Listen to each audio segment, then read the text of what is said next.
Good morning students. आज हम class 11th की यूनिट नंबर फर्स्ट समुच्चय का लेक्चर नंबर 19 डिलीवर करने वाले हैं आपके सामने। काफी अच्छे क्वेश्चंस हैं, कंसेप्चुअल क्वेश्चंस हैं। कुछ स्टूडेंट्स को थोड़ा सा समझने में प्रॉब्लम आती है इस टाइप के क्वेश्चनों को, लेकिन अगर आप वीडियोस को बार बार अगर आप देखते हैं ना, इनकेस एक बार में अगर समझ में नहीं आता है तो आप अगर वीडियो को दोबारा से देखते हैं तो शायद आप चीजों को क्लियर और कर सकें। आज हम लेक्चर नंबर 19 में क्वेश्चन नंबर 9 से स्टार्ट कर रहे हैं, मिसलेनियस एक्सरसाइज विविध का।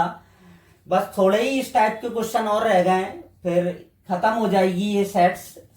फिर इसके बाद हम कुछ दूसरा अच्छा एक टॉपिक स्टार्ट करेंगे। ध्यान से देखना है, इधर हमें प्रूव करना है A union A intersection B बराबर A union A intersection B बराबर क्या प्रूव करना है, ए प्रूव करना है। और दूसरा भी इसी टाइप का ही क्वेश्चन है। सभी स्टूडेंट्स ध्यान से देखेंगे, एलएचएस कंसीडर करेंगे। सबसे पहले मैंने क्या किया इस क्वेश्चन में, एलएचएस को एक बार मैंने यहां पर लिख दिया वापस। अब आप इसमें वितरण नियम लगाएंगे। कौन सा नियम लगाएंगे? वितरण नियम। ए को ए के साथ लिखेंगे और ए को बी के साथ लिखेंगे। तो सभी स्टूडेंट्स ध्यान से देखेंगे कि ए यूनियन ए इंटरसेक्शन बीच में आ जाएगा और ए यूनियन क्या आ जाएगा, बी आ जाएगा। यहां पर हमने वितरण नियम लगाया है। कौन सा नियम यूज किया है? वितरण नियम। अब ध्यान से देखेंगे कि ए यूनियन ए का ए के साथ यूनियन क्या होता है? आपका ए होता है। तो यहां पर क्या आ जाएगा, ए आ गया और इंटरसेक्शन ए यूनियन बी। अब देखें आप, ये क्वेश्चन ये आ गया यहां पर। अब यहां पर आप देखें कि अगर पहले हम ए और बी को मिलाते हैं, ए और बी को क्या करते हैं, मिलाते हैं, और फिर उसका ए के संग ही उभयनिष्ठ ले लेते हैं, तो दोनों में कॉमन क्या होगा? ए होगा। दोनों में कॉमन क्या होगा? आपका ए होगा। पहले तो आपने ए और बी को दोनों को मिला दिया, ठीक है, और फिर उसका ए के संग आपने उभयनिष्ठ निकाला, तो निश्चित बात है क्या आएगा, ए। और ये पार्ट यहां लिखा हुआ है। तो काम वो ही है, ऐसा कुछ अलग नहीं करना है। समुच्चय कि केवल और केवल आपको थोड़ा सा दिमाग का यूज करना है कि ए को और बी को मिलाया। अगर किसी स्टूडेंट को दिक्कत आती है तो वो बैनर एक से भी बना सकता है। जैसे ये ए सर्कल है और ये बी सर्कल है। अब ए और बी का बैनर एक क्या होता है, ये पूरे भाग को इसको हम क्या कर देते हैं, डार्क कर देते हैं। अब इसका ए के संग अगर अपन उभयनिष्ठ निकालें तो ए के ही एलिमेंट तो उभयनिष्ठ होंगे। किसके एलिमेंट उभयनिष्ठ होंगे? ए के एलिमेंट। तो ए के एलिमेंट अगर ए से उभयनिष्ठ निकाला तो वापस क्या आ जाएगा, आपका ए आ जाएगा। तो आप बैनर एक से भी इजी वे से समझ सकते हैं। क्वेश्चन नंबर नेक्स्ट देखें आप, एलएचएस इसका कंसीडर करेंगे। A intersection A union B. Question में साफ लिखा हुआ है समुच्चय के गुणधर्मों का प्रयोग करके। मतलब हम सेट नहीं मान सकते हैं कि हम चाहें कि ए मान लें और बी मान लें, नहीं कर सकते हैं, क्योंकि हमें बेसिक डेफिनेशंस का यूज करना है। इसीलिए मैं इस क्वेश्चन को ऐसे कर रहा हूं। अब आप इसमें वापस वितरण नियम लगाएंगे। जब आप वितरण नियम लगाएंगे तो ए इंटरसेक्शन ए आ जाएगा, यूनियन बीच में आ जाएगा, और ए इंटरसेक्शन क्या आ जाएगा, बी आ जाएगा। अब ए और ए का उभयनिष्ठ क्या होता है आपका, ए यूनियन क्या आ जाएगा, ए इंटरसेक्शन बी। अब आपने ए इंटरसेक्शन बी का अगर आप बैनर एक बनाएं तो ए इंटरसेक्शन बी का बैनर एक क्या बनता है आपका,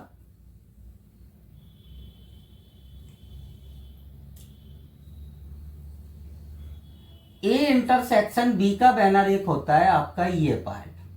अब आप इसका ए के साथ आप यूनियन लें तो जब आप ए के साथ यूनियन लेंगे तो आपका ये वाला पार्ट भी आ जाएगा। तो ओवरऑल कौन सा सर्कल का डार्क हुआ, ए वाला। सो इसकी जगह हम क्या लिख देंगे, ए लिख देंगे। सो ये आपका इजीली क्या होता है, प्रूफ होता है। आप ध्यान से पढ़ें इन क्वेश्चंस को। थोड़ा सा 5-7 क्वेश्चन आपके मिसलेनियस में इस टाइप के हैं जो कंसेप्चुअल हैं, जो थोड़ा सा प्रॉब्लम क्रिएट करते हैं स्टूडेंट्स के लिए। सो आप अगर एक बार वीडियो देखने पर अगर क्लियर नहीं होता है तो आप 1-2 बार वीडियो का और यूज करें, 1-2 बार और देखेंगे। जब बार बार देखेंगे तो इजीली शायद क्लियर हो जाए। क्वेश्चन नंबर 10 देखिए, दिखाइए कि ए इंटरसेक्शन बी बराबर बी इंटरसेक्शन सी का तात्पर्य है कि अगर ये दोनों बराबर हैं तो क्या बी बराबर सी होना आवश्यक है या नहीं। सो ध्यान से देखेंगे सभी स्टूडेंट्स। इस क्वेश्चन में मैं क्या करूंगा, इसमें आप सेट मानेंगे। हम इसमें क्या मानेंगे, सेट। मैंने मान लिया कि माना ए बराबर है ए बी। ए बराबर क्या है, ए बी। बी बराबर ले लिया मैंने ए सी। बी बराबर क्या ले लिया, ए सी ले लिया। इन दोनों का उभयनिष्ठ क्या होगा, आपका ए होगा। अब इतना ही, ए ही उभयनिष्ठ किसका होना चाहिए, सी का होना चाहिए। तो सी बराबर मैंने मान लिया, यहां पर आप देखें तो ए डी मान लिया। क्या मान लिया, ए डी मान लिया। ठीक है ना, क्लियर। तो अगर आप ए इंटरसेक्शन बी निकालते हैं तो क्या आ जाएगा, ए आ जाएगा। ए इंटरसेक्शन बी क्या आएगा, ए। और अगर आप बी इंटरसेक्शन सी निकालते हैं तब भी क्या आ जाएगा, ए आ जाएगा।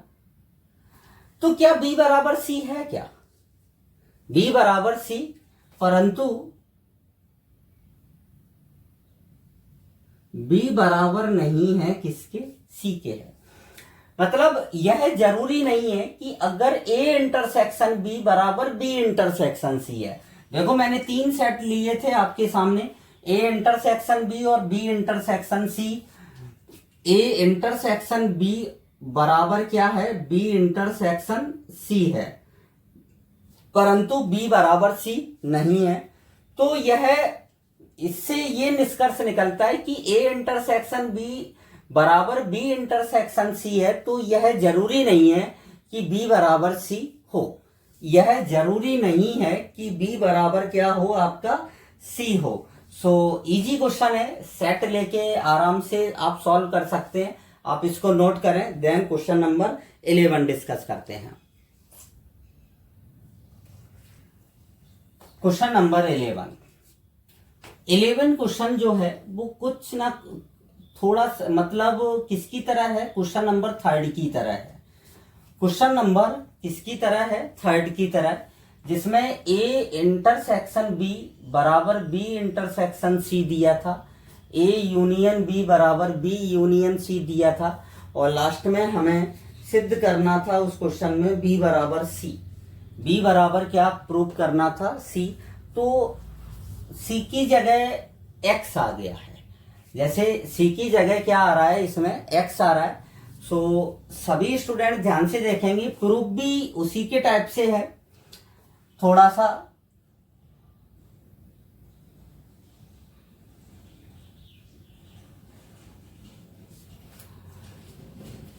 सॉल्यूशन ध्यान से देखना। आपको दिया क्या है, पहले हम दिया है, एक बार और लिख लें क्वेश्चन में कि ए इंटरसेक्शन एक्स बराबर बी इंटरसेक्शन एक्स बराबर रिक्त समुच्चय है। ये इक्वेशन फर्स्ट है। और ए यूनियन एक्स बराबर बी यूनियन एक्स, ये आपकी इक्वेशन नंबर 2 है। तो सबसे पहले हम इक्वेशन 2 से स्टार्ट करेंगे, समीकरण 2 से। समीकरण 2 से ध्यान से देखेंगे कि ए यूनियन एक्स मैंने क्या किया, इस साइड इंटरसेक्शन ए कर दिया और इस साइड भी इंटरसेक्शन क्या कर दिया, ए कर दिया। बिल्कुल सेम उसी टाइप से क्वेश्चन नंबर 3 की तरह, जैसा हम 3 में करते थे वैसा ही इसमें कर रहे हैं। उसमें हमने इंटरसेक्शन बी किया था एक बार और एक बार इंटरसेक्शन सी किया था। ऐसे ही इसमें इंटरसेक्शन ए करेंगे और एक बार इंटरसेक्शन डी करेंगे। तो ध्यान से देखें कि ए और एक्स का पहले हमने यूनियन निकाला और फिर उसका ए से इंटरसेक्शन लिया। अभी जस्ट इससे पहले वाले क्वेश्चन में हमने जो 9 नंबर क्वेश्चन था उसमें सीखा था कि ए और एक्स को पहले तो एक साथ किया और फिर ए के संग उभयनिष्ठ निकाला, तो ओवरऑल क्या आएगा, ए आएगा। ओवरऑल क्या मिलेगा आपको, ए मिलेगा। अब आप देखें ध्यान से, यहां पर मैंने वितरण नियम यूज किया। कौन सा नियम यूज करेंगे, वितरण नियम यूज करेंगे। तो सब यहां पर आ जाएगा B intersection A union X intersection क्या आ जाएगा, ए आ जाएगा। एक्स इंटरसेक्शन क्या आएगा, ए। अब आप ये देखें कि एक्स इंटरसेक्शन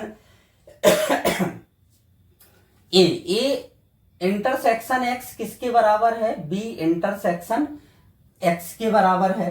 सो हम यहां पर लिखेंगे क्या कि बी इंटरसेक्शन या आप A union X, B intersection A, और यहां पर मैंने लिख दिया यूनियन बी इंटरसेक्शन क्या या एक्स इंटरसेक्शन ए की जगह हम यहां पर डायरेक्ट क्या लिख देंगे, फाई लिख देंगे। क्या लिखेंगे, फाई, सीधा। जब हम फाई लिखेंगे तो B intersection A union phi, और फाई का हम किसी भी समुच्चय से यूनियन लेते हैं। जैसे ए का अगर हम फाई के संग यूनियन लें तो ए मिलेगा। तो यहां पर आप ए इंटरसेक्शन बी का यूनियन किसके संग ले रहे हैं, फाई के संग ले रहे हैं, रिक्त समुच्चय के संग ले रहे हैं। तो क्या मिलेगा आपको, ए इंटरसेक्शन बी मिलेगा। तो यहां से आपके पास आ गया ए इंटरसेक्शन बी। अब ए इंटरसेक्शन बी मतलब ए और बी का उभयनिष्ठ क्या है, ए है। ए और बी का उभयनिष्ठ ए है, इसका मतलब है कि ए के सभी अवयव किस में विद्यमान हैं, बी में विद्यमान हैं। ए के सभी अवयव अगर बी में विद्यमान होते हैं तभी ए और बी का उभयनिष्ठ क्या आता है, ए आता है। तो यहां से आप लिख सकते हैं कि ए जो होगा वो उपसमुच्चय होगा किसका, बी का। इसको इक्वेशन क्या मान लेंगे, 3rd। इसको इक्वेशन क्या मान ली मैंने, 3rd मान ली। अब मैं दोबारा से इसी को लेता हूं समीकरण 2 से, पुनः समीकरण 2 से, पुनः समीकरण 2 से क्या मिलेगा, दिया है ए यूनियन एक्स बराबर बी यूनियन एक्स। अब हम इंटरसेक्शन लगाएंगे बी, दोनों साइड इंटरसेक्शन मैंने क्या लगा दिया, बी लगा दिया। अब आप देखेंगे ध्यान से कि यहां तो हम वितरण नियम लगाएंगे कि A intersection B union X intersection B, और बराबर में इधर क्या रह जाएगा आपका, बी रह जाएगा। जैसे यहां पर ए रह गया था वैसे ही बी रह जाएगा उधर। अब एक्स इंटरसेक्शन बी की वैल्यू क्या है, 5। तो ए इंटरसेक्शन बी यूनियन 5 बराबर क्या आ जाएगा, बी आ जाएगा। अब यूनियन अगर आप निकालते हैं ए इंटरसेक्शन बी का 5 के संग, तो ए इंटरसेक्शन बी आ। तो अब आप देखें कि ए और बी का उभयनिष्ठ क्या आ गया, बी आ गया। तो निश्चित बात है कि यहां से कि बी उपसमुच्चय होगा किसका, ए का। तो समीकरण 3 और 4 से मैं पहले भी आपको बता चुका हूं 3 कि अगर ए बी का उपसमुच्चय है और बी ए का उपसमुच्चय है तो ए बराबर क्या होना चाहिए आपका, बी होना चाहिए। ए बराबर क्या होगा, बी होगा। ये आपका प्रूफ होता है। अच्छा क्वेश्चन है, ध्यान से करें सभी स्टूडेंट्स, कंसेप्चुअल है। मैंने आपको डिफाइन कर दिया, क्वेश्चन नंबर 3 की तरह है ये। सो आप इसको नोट करें। क्वेश्चन नंबर 12, ध्यान से देखेंगे सभी स्टूडेंट। ऐसे समुच्चय ABC ज्ञात करो ताकि A intersection B intersection C, A intersection C अरिक्त समुच्चय हो। अरिक्त मतलब रिक्त ना हो, कुछ ना कुछ अवयव हो, परंतु A intersection B intersection C एक रिक्त समुच्चय हो। कैसा समुच्चय हो? रिक्त समुच्चय। सो सभी स्टूडेंट ध्यान से देखेंगे। मैंने मान लिया कि माना A बराबर मान लिया मैंने AB, B बराबर मान लिया BC और C बराबर मान लिया AC। अब आप देखें कि A इंटरसेक्शन B निकालें। पहले A इंटरसेक्शन B क्या मिल रहा है? B मिल रहा है, ठीक है। B इंटरसेक्शन C निकालें, क्या मिल रहा है? C मिल रहा है, क्लियर। और A इंटरसेक्शन आप C निकालें, क्या मिल रहा है? A मिल रहा है, मतलब अरिक्त हैं।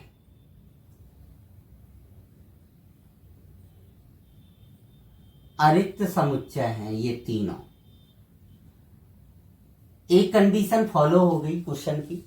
अब लास्ट वाली कि A intersection B intersection C, A intersection B intersection C तीनों में ही कुछ मिल रहा है क्या? कॉमन तीनों, जो तीनों में ही हो, नहीं है तो A intersection B intersection C क्या है? 5।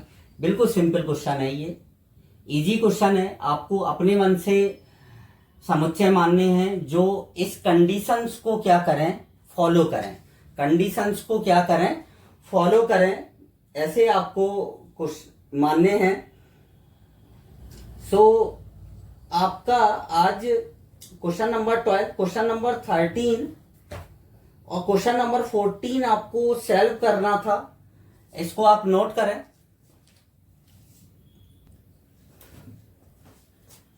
आज हमने मिसलेनियस एक्सरसाइज विविध के क्वेश्चन नंबर 12 तक कंप्लीट कर लिए। क्वेश्चन नंबर 13 मैंने आपसे कहा था कि आपको सॉल्व करना है क्वेश्चन नंबर 13 और 14, लेकिन बट 13 में आपको ये याद रखना है कि क्वेश्चन नंबर 13 में ऐसे दिया गया है किसी विद्यालय के 600 विद्यार्थियों के सर्वेक्षण से ज्ञात होता है। तो जहां सर्वेक्षण की बात हो जाती है ना कि 600 विद्यार्थियों का सर्वेक्षण, वहां पर ये जो एलिमेंट होते हैं वो सार्वत्रिक समुच्चय के होते हैं। किसके एलिमेंट होते हैं? सार्वत्रिक, मतलब NU 600 दिया है। फिर इसके बाद 50 विद्यार्थी चाय पसंद करते हैं, मतलब NA बराबर कितना आ जाएगा? 150 आ जाएगा। NB बराबर आपके 225 विद्यार्थी कॉफी पसंद करते हैं और 100 विद्यार्थी चाय और कॉफी दोनों पीते हैं, मतलब 100 विद्यार्थी NA इंटरसेक्शन B बराबर कितना आ जाएगा? 100 आ जाएगा। और आपको फाइंड आउट क्या करना है? जो ना तो कॉफी पीते हैं और ना ही चाय पीते हैं। सो आपको NA दिया है, ये चाय के लिए है, ये कॉफी के लिए है। सो ये याद रखना है, आपको यूनियन निकालना है। यूनियन का मतलब होता है जो कम से कम एक पदार्थ पीना जरूर पसंद करते हैं। और फिर A यूनियन B को कितने में से घटा देंगे आप? 600 में से घटा देंगे, तो वो विद्यार्थी आ जाएंगे जो ना तो चाय पिएंगे और ना ही कॉफी पिएंगे। क्वेश्चन नंबर 14 बिल्कुल सिंपल है। क्वेश्चन नंबर 15 और 16 अच्छे क्वेश्चंस हैं, उनको हम अपने नेक्स्ट वीडियो में डिस्कस करेंगे। क्वेश्चन नंबर 13 के लिए मैंने आपको समझा दिया है, इस टाइप से आपको करना है। अब आप इजीली वे से आप इस क्वेश्चन को कर सकते हैं। सो आज के लिए इतना ही। Thank you.